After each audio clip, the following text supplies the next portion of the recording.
Сәлем достар, Берекел Ереке каналы, YouTube каналы. Менің есім Ерболат Ақбергенұлы Мыңғышпанов. Мен сіздерге бүгін аралық займ деген не, ол қандай нәрсе, қандай продукт, қандай өнім, сол туралы сіздерге айтып берем. Видеоны көрмес бұрын сіздерге өтініш, осы отбасы банк туралы толыққанды ақпарат білгім келеді, есептеу жолдары қалай деген сұрақтарға, сондай сұрап жүрген жандарға рассылка жасаңыздар, поделиться басыңыздар, лайк қойыңыздар, подписаться етіңіздер, өтініш барлық достарыңызға жіберіңіздер. Осы видеоның ссылкасын жіберіңіздер, кірсін, көрсін, бұндай каналдың ашылғанын білсін. Жақсы ма, достар, келістік па? Ал енді Берекелі Ереке, ал аралық займ. Аралық займ дегеніміз бұл не? Аралық займ жалпы орысша айтқанда промежуточный займ деп атаймыз, біздің отбасы банкта. Аралық займ деген сөз алғашқы жаны сізде 50% болу керек деген сөз. Осы сіздер 50%-іңізді алып келіп, біздің банкқа келіп кредит алам, үй алам дейтін болсаңыздар, сіздерге айтады 3 вариант предлагать етеді. Жеңілмен аласыз ба, жеңіл 2-мен аласыз ба, или стандартмен аласыз ба дейді. Міне, осыны біліп алсаңыздар, сіздерге өздеріңіз осының айырмашылықтары неде, оның барлығын сіздерге түсіндіріп айтайын. Жеңіл деп аталады, жеңіл 2, стандарт. Жеңіл деген сіздің алатын сумаңызға 8,5% ақша жүргіземін деген сөз. 8,5%-пен аласыздар. Бірақ ол кейін төмен процентке ауысып кетесіздер по-любому. Жеңіл 2, олда да 8%-пен аласыздар, кейін төмен процентке ауысасыздар, және 7,5%-пен аласыздар. Кейін төмен процентке ауысып кетесіздер. Енді бұның не айырмашылықтары бар? Неге олай әрқайсысын әртүрлі процент қойып қойған? Енді қараңыздар. 8,5%-те байқасаңыздар, мен сіздерге не қойдым? Мысал ретінде 17 миллион үйін аласың деп жатсыздар. 17 миллионның, қазіргі таңда Астана қаласында примерно 2 бөлмелі үйдің нарықтық бағасы 17 миллион тұрады. Сондықтан 17 миллионға мен есеп шығарып қойдым. 17 миллион алатын болсаңыздар, 8,5 миллион теңге ақша сізде салуларыңыз керек, 50%-ті салдыңыздар. Ол кезде 8,5-мен алсаңыздар, 8,5%-пен алсаңыздар, қараңыздар, бір айта кететін нәрсе, 8,5%, 7,5% қой. Ең проценті көп 8,5%, сонда төлейтін ақшасы да көп шығады деп ойлаймыз да. Керісінше бізде процент көбейген сайын, мына жерде төлейтін ақшасы да аз, 120.417 теңгеден. Ал 8% болатын болса, онда 144.478 бұл. Қараңыздаршы достар. Ал 7,5%-пен алатын болсаңдар, 170.913. Бұлай қарасаңдар, процент аз болса, төлейтін ақша аз болу керек қой. Ал бізде ол керісінше процент көбейген сайын, бізде төлейтін ақшаңызда аз бола береді. Неге десеңіздер, қараңыздар. Мына жерде көкпен жазып қойдым, байқасаңыздар. Погашение процента без основного долга. Мына жерде аннуитет 50% и аннуитет деп қойдыңыз. Енді қазір соларды түсіндіріп өтейін. Погашение процента без основного долга деген қалай? Ол сіздер 8,5 миллион теңге ақша салдыңыздар. 8,5 миллион теңге ақшаларыңыз біздің жүйе бойынша ол негізі 3 жыл жату керек та. 3 жылдан кейін барып қалған кейін, 3 жыл өткеннен кейін барып, біз сізге 8,5 миллион теңге ақша беруіміз керекпіз. Айтамыз, міне, молодец, сіз жақсы жинадыңыз, 8,5 миллион теңге сіз алыңыз деп. Бірақ сіз жаңадан бірден салып тұрғаннан кейін мен 3 жыл күтпеймін дейсіз ғой. Ол логично, күтпейсіз, дұрыс па? Сондықтан біз өз қалтамыздан сізге 17 миллион теңге береді. Банк өз салады, өз береді. Сіздің 8,5 миллион процентіңіз, ақшаңыз депозитте жатай береді. Енді қараңыздар, сол 17 миллионға 8,5% жүргізеді. Пока соны только процентті ғана есептейсіздер. Міне, шындығында да 17 миллион 8,5%-ға көбейтіп 12-ге бөлсеңде тура осы сума шығады. Калькуляторды алып қараңыздар, 120.417 теңгеден. Енді қараңыздар, соның бұл ақшаның барлығы тек қана процентті төлеуге ғана кетеді. Основной долг пока төлемейсіздер. Қалай 17 миллион қарызды, сонша қарыз болып тұра бересіздер. Жалпы төлейтін ақша уақытыңыз 9 жыл 3 ай болады екен.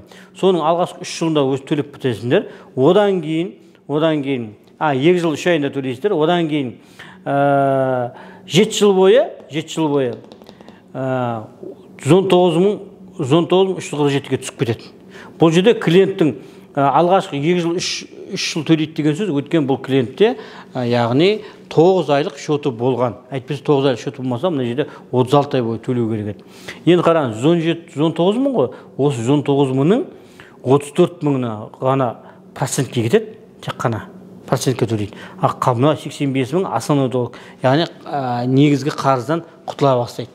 қазір 85 мың, одан кейін 87 мыңнан құтылады, одан кейін 88 мыңнан, сөйтіп бара-бара 7 жылдың ішінде бүкіл банктен қарызын құтылып алады деген сөз. Бара-бара мына проценті де көбейеді. Алғашқы айда 34 мың төлесе, одан кейін примерно 35 мың, 36 мың деп кете береді. Түсінікті ғой, мына основной без погашения процента без основного долга, яғни алғашқы тек процентті ғана төлейсіз. Одан кейін барып основной долгты төлей бастайсыз. Сондықтан мына бірінші 8,5%-пен төлеп, одан кейін 4-8-ге ауысқан кезде ойлайсыз да, мынау неге бірдей болып қалды, почти 120-дан 119-ға бір-ақ мың ғана түсті деп көп адамдар сұрайды. Сондықтан мен сізге айтатыным, бұл жерде екінші төлемде основной долг бар. Негізі процентіңіз сіздің 120 мыңнан 34 мыңға түсіп кетті да негізінде. Бірақ оған еще не қосады, основной долг қосады. Сондықтан төлейтін ақша 119 мың. Ал енді екінші жеңіл 2-ны көрейік. Жеңіл 2-ның бір қызығы, міне 8%-бен, 8%-бен. Мысалы 17 миллионның 8%-ы негізі 113 мың теңге. 113 мың теңге төлейсіздер. Бірақ бұл жерде аннуитет 50% дейді. Яғни 31 мың 145 теңгесі, мына 144 мыңның 144.478-дің 31 мың 145 мың теңгесі, ол сіздің основной долгыңыз, негізгі қарызыңыз. Сіз енді банктен 17 миллион теңге қарыз ақша алып тұрсыз ғой. Соның 31-ін сіз төлеп тастайсыз бір айдан кейін. Екінші айдан кейін тағы төлейсіз. Екінші айдан кейін сізде 31 емес, примерно бір 32 мың шығар. 32 мың төлейсіз. Одан кейін тағы сөйтіп бара-бара 33 мыңға жаймендеп бара-бара мынау көбейе береді, процентіңіз бұдан да көбірек, бұдан да азырақ төмен түсе береді. Яғни алғашқыда 113 мың процент төлейсіз, одан кейін основной толық төлеп отырасыз. Міне, бұл 50% деп отырғанымыз, аннуитет 50% деген сөзіміз. Егер осы жолмен төлей беретін болсаңыздар, осы срокта сіз процентпен қатар қарыз болып тұрған ақша неңіздің 17 миллионның жартысын төлеп қояр едіңіз деген сөз ғой, 50% аннуитет. Ал енді аннуитет мына жерде 50% көрсетіп жоқ, бұл жерде сіз процент төлейсіз банкке. Еще бүкіл қарызыңызды сол сұраққа бөліп тастаған кезде 64 мыңнан шығады екен да. Основной долгыңыз көрдіңіз ба? Сонда сіздің төлейтін ақшаңыз 170 мың теңге 913. Яғни бұл жерде егер бүкіл 6 жыл бойы төлейтін болсаңыз, сіз банктен бүкіл қарызыңызды құтылып қояр едіңіз деген сөз ғой. Міне 64 мыңнан. Енді қараңыздар, бұл жерде 109 мың, 106 мың 250 тек қана процент төлеп отырсыз, және 64 мыңнан ай сайын 64 мыңнан одан кейін 65 мың көтеріле береді. Бұны сіз основной долгыңыз жабыла бастайды. Сондықтан 170 мыңнан. Бұның бір жақсы жері тезірек құтыласыздар. Барлық жыл 6 жыл 11 айда ғана сіз банктен полный құтылып шығасыздар. Ал мына екінші жағдайда 7 жыл 11 ай, яғни почти 8 жыл төлейсіздер. Ал енді жеңілмен алатын болсаңыздар, қараңыздар, 9 жыл 3 ай, яғни 9 жыл 3 ай бойы төлейсіздер. Міне достар, көрдіңіздер ма? Осындай айырмашылықтар бар. Жеңіл 2, стандарт деп 3-ке бөлінеді. Процент ставкалар 8,5%, 8%, 7,5%. Міне, сондықтан көп бізде клиенттердің басым көпшілігі бізде автоматты түрде 8,5% алады. Неге? Өйткені ай сайынғы төлем 120 мың 417 теңгеден. 120 мыңнан. Бірақ егер сіздің жағдайыңыз жақсы келіп тұрып, 144 мың төлей аласыз, немесе одан да жақсы 170 мың төлей алсаңыз, егер 17 миллион үйін алып атсаңыз әрине, онда осымен алғаныңыз тиімді болады. Неге? Өйткені бұл жерде переплата жағынан намного арзан болатыны әрине 7,5%. Орташа переплата және көбірек переплата 8,5%. Бірақ айтайын дегенмен де 8,5%-пен де кредит оформып етсеңіз, достар, кредит оформып етсеңіз де, басқа өзге банктерден қарағанда да переплата намного арзан болады. Мен уже 6-7 жыл жұмыс істеп келе жатырмын, сондықтан бұлай да есептедім басқа банктермен, бәрібір де бізде арзан болады екен. Сондықтан достар, қай арал займның қай түрін сіздер таңдайсыздар, ол өздеріңізге байланысты. Жеңіл таңдайсыздар ма, жеңіл 2 ма, стандартты ма, ай сайынғы төлемде примерно осындай болады. Яғни бұл жерде арзанырақ, мынада орташа, мынада көбірек болады. Не важно, мына жерде 17 миллион болды, мына жерге 20 миллион қылайық, 25 миллион қылайық, 30 миллион қылайық, сонда да әр үйдің бағасы әртүрлі болғанмен де естеріңізде болсын, жеңілмен алатын болсаңыздар ай сайынғы төлем аз болады, жеңіл 2-мен алатын болсаңыздар орташа болады, жеңіл 3-мен стандартпен алатын болсаңыздар кей жылдары ол кезде ай сайынғы төлем өте көп болады. Міне негізгі консультацияға барған кезде 3 вариантты сіздерге ұсыну керек. Сол 3 варианттың өзіңіз біреуіңіз таңдап аласыз. Жақсы ма? Сол енді іске сәт барлықтарыңызға Арал Займ сізді толыққанды түсінді деп ойлаймын. Түсінбеген сұрақтарыңыз болса жекеге жазыңыздар. Берекелі ереке.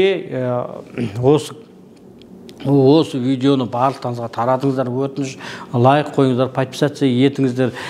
Көп ақпаратты мен сіздерге салып отырамын. YouTube каналды дамытамыз, сізбен бірге дамып, барлық ақпаратты алып отыратын боласыздар, достар. Берекелі ереке, ерекең бар жерде берекең бар.